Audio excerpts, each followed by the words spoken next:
So, a few messages ago, we talked about lessons from the movie Sinners. So, this is just going to be another lesson from that movie Sinners.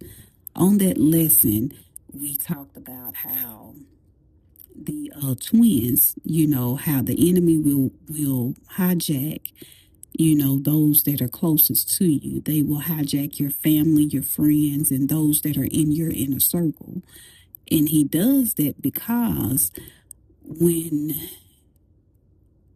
someone from your inner circle that you have entrusted with so much and for so long, when that's your right hand man or woman, then when they get overtaken by the enemy, you may not come into war fighting full throttle because you're in disbelief. So in the movie Sinners, there were, twin brothers. And so one of the twin brothers, the weaker one, was the one that was overtaken by the vampires, that was turned into a vampire. Okay, so he came after the other brother, the one that was stronger, the one that had a little more discernment. So to me, another thing that can symbolize is you against you. Because at the end of the day, that's really what it is. It's you against you. When an enemy come up against you, no matter whom is coming through, it's really that version of you against you, against the more discerning version of you. Is the weaker version of you against the non-discerning version of you, the old version of you against the new version of you. So however many ways that you can look at it, it boils down to you against you. When it's a twin, that's you against you, because you see your twin, your womb mate, as you. Flesh of my flesh, bone of my bone. You see this person as another version of you. You are looking into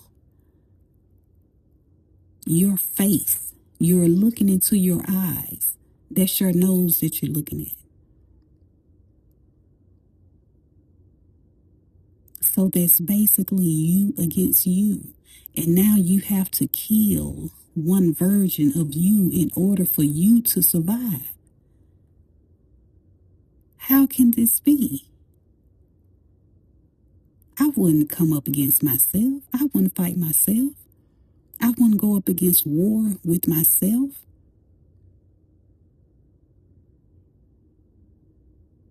But little do we know, some of the choices that we make is us waging war on ourselves.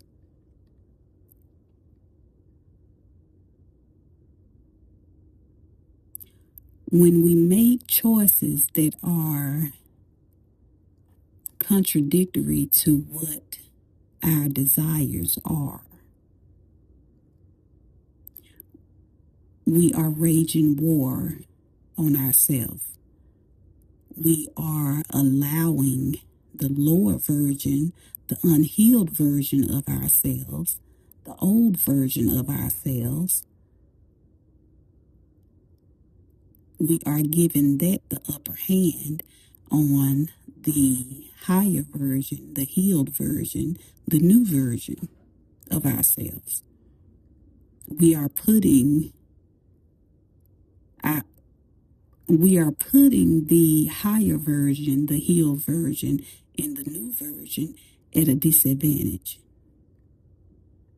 So you are waging war on yourself. If you're an alcoholic, every time you take another drink, Every time you go past your limit, you are waging war on yourself.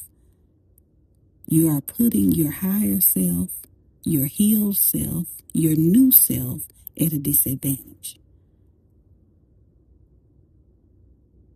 If you battle with lust, every time you take that second look, every time you go to the strip club, every time you call that person that you know that you shouldn't call, you are waging war on yourself.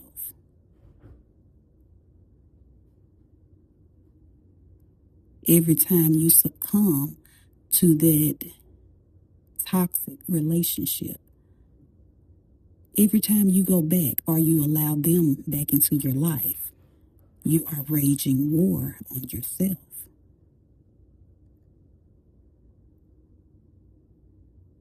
So whatever that you battle with, that battle is a war. You battle in war. So whatever you're battling with, that's a war, you against you. You are on the opposition and you are on the defense. So who will win? Will the lower self win over the higher self? Will the unhealed virgin win over the healed virgin? Will the non-discerning virgin win over the discerning virgin? Will the old self win over the new self? Who will win this war? Who holds the wooden stake that will go in the heart of the vampire that's trying to suck the life out of you? Who holds the wooden stake?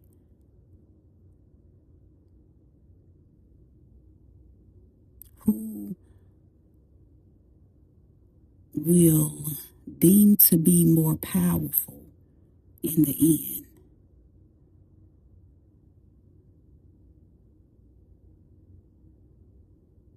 That's a question for you to ask.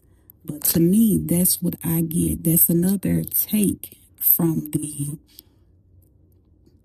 just that little pinpoint in that movie of twin against twin.